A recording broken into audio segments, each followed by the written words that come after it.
بسم اللہ الرحمن الرحیم۔ اس کے بعد صدارتی خطاب ہے۔ اس سلسلے کو آگے بڑھاتے ہوئے سب سے پہلے میں ہمارے اس ادارے کے جامعہ محمدیہ عربیہ رائے درگ کے استاد شیخ صلاح الدین الجامعی حفظہ اللہ کو اسٹیج پر دعوت دیتا ہوں کہ وہ آئیں اور آ کر سلیقے زندگی گزارنے کا طریقہ کیا ہے اور آج نوجوان کیسے زندگی گزار رہے ہیں اور کیسے گزارنا چاہیے، اس موضوع پر شیخ صلاح الدین الجامعی حفظہ اللہ خطاب فرمائیں گے۔ فلیتفضل مشکورا۔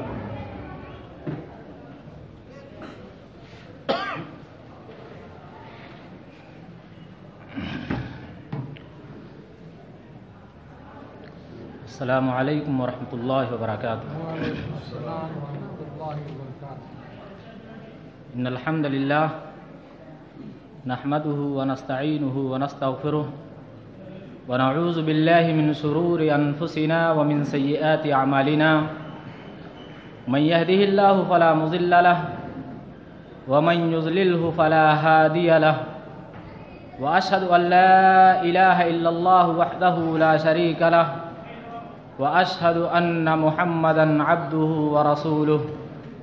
اما بعد، فقد قال الله تبارك وتعالى في كلامه المجيد: اعوذ بالله السميع العليم من الشيطان الرجيم من همزه ونفخه ونفسه، بسم الله الرحمن الرحيم، لقد كان لكم في رسول الله أسوة حسنة لمن كان يرجو الله واليوم الآخر وذكر الله كثيرا۔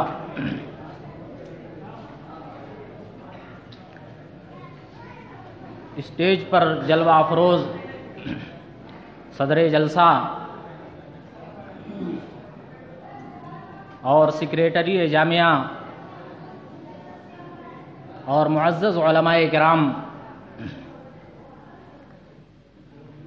دور دراز سے آئے ہوئے مہمانان اعظام، شہر رائے درگ اور اکناف و اطراف سے آئے ہوئے دیگر سامعین کرام،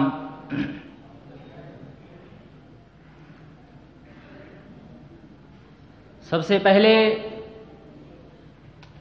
تعریف و توصیف، عظمت و بزرگی، بڑائی اور کبریائی اس ذات وحدہ لا شریک لہ کے لیے لائق و زیبا ہے جو ہم جملہ انسانوں کا خالق و مالک ہے۔ بعدہ درود و سلام نازل ہو اللہ رب العالمین کے تمام انبیاء، خصوصاً جناب محمد رسول اللہ صلی اللہ تعالی علیہ وآلہ وسلم پر، جن کو رب کائنات نے رحمت کائنات بنا کر اس دنیا میں مبعوث فرمایا اور جن کے ذریعہ ہماری ہدایت و رہنمائی کا بندوبست بھی فرمایا۔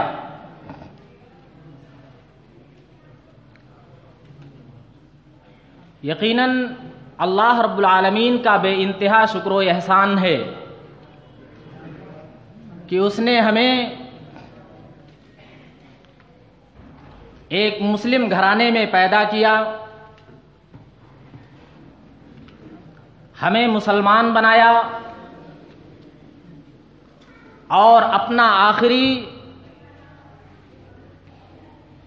پسندیدہ دین اسلام کو قبول کرنے کی توفیق بخشی۔ یقیناً دین اسلام اللہ رب العالمین کی جانب سے عطا کردہ ہمارے لیے ایک عظیم نعمت ہے، کیونکہ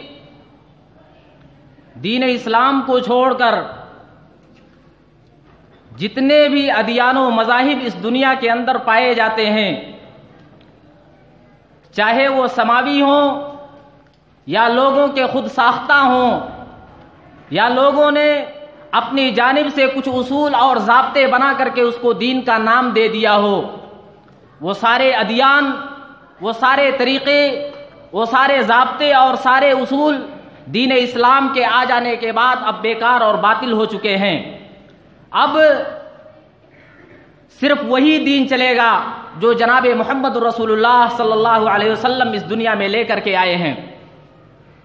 اللہ رب العالمین نے بتدریج اپنے اس دین کی تکمیل کرنے کے بعد اس بات کا اعلان کیا وَمَن يَبْتَغِ غَيْرَ الْإِسْلَامِ دِينًا فَلَن يُقْبَلَ مِنْهُ وَهُوَ فِي الْآخِرَةِ مِنَ الْخَاسِرِينَ کہ جو بھی اس دین اسلام کو چھوڑ کر کے، جو بھی اس دین کو ترک کر کے، جو بھی اس دین اسلام کی تعلیمات کو چھوڑ کر کے کسی اور دین کی تعلیمات پر عمل کرے گا، جو بھی دین اسلام کو ترک کر کے کسی اور دین کو اپنے لیے پسند کرے گا، تو اس کا وہ دین اور اس کی وہ تعلیمات اللہ رب العالمین کے یہاں شرف قبولیت سے نہیں نوازی جائیں گی. اور ساتھ ہی اللہ رب العالمین نے یہ اعلان بھی کر دیا وَهُوَ فِي الْآخِرَةِ مِنَ الْخَاسِرِينَ دین اسلام کو چھوڑ کر دوسرے دین پر عمل کرنے والا، دین اسلام کی تعلیمات کو چھوڑ کر دوسرے دین کی تعلیمات کو پسند کرنے والا دنیا اور آخرت میں خسارہ اٹھانے والا ہوگا. حاضرین گرامی، دین اسلام وہ دین ہے جس نے عام انسانیت کو زندگی گزارنے کا وہ شعور بخشا ہے. دین اسلام وہ دین ہے جس نے عام انسانیت کو زندگی گزارنے کا وہ شعور اور طریقہ عطا کیا ہے جسے اپنانے کے بعد آج کا انسان اشرف المخلوقات کہلانے کا مستحق قرار پایا ہے.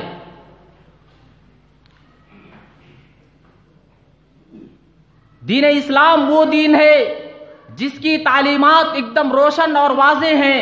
ان تعلیمات پر عمل کرنے والا انسان اپنے آپ کو اشرف المخلوقات کہلاتا ہے. اور یہ بات بھی آپ یاد رکھیں کہ انسان اشرف المخلوقات کہلانے کا مستحق اسی وقت ہوگا، انسان کو اشرف المخلوقات اسی وقت کہا جائے گا جب اس کی زندگی اسلامی تعلیمات کے مطابق ہوگی، جب وہ اسلامی مکارم و آداب پر عمل کرے گا، جب وہ اسلامی اخلاق و آداب کو اپنائے گا، تب جا کر کے وہ اشرف المخلوقات کہنے کا حقدار ہو سکتا ہے.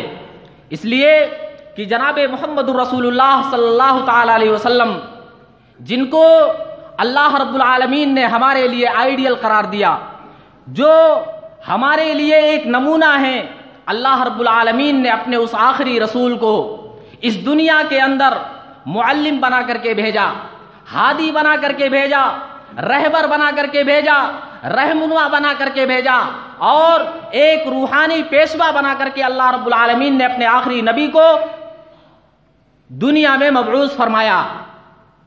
اور ساتھ ہی ساتھ یہ تعلیم دی، اسلامی طرز زندگی آپ کو عطا کیا، جس کو اپنانے کے بعد، جن تعلیمات پر عمل کرنے کے بعد آج کا انسان اسلامی اعلیٰ روحانی اقدار سے روشناس ہوا ہے.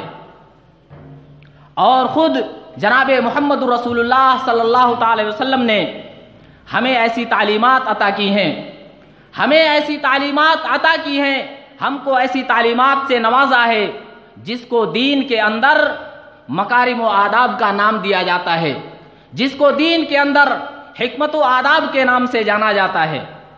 میرے محترم بزرگوں اور دوستو، آج کے اس پروگرام کے اندر مجھے آپ لوگوں کے سامنے سلیقہ زندگی سے متعلق کچھ باتیں عرض کرنی ہیں، لیکن میں آپ کے سامنے سب سے پہلے یہ بتا دوں، آپ کے گوشے گزار یہ بات کر دوں کہ ہم ایک مسلمان ہیں، ہمارا دین اسلام ہے، ہم دین اسلام کی تعلیمات کو فالو کرنے والے ہیں، ہم اپنے آپ کو دنیا والوں کے سامنے ایک مسلمان باور کراتے ہیں.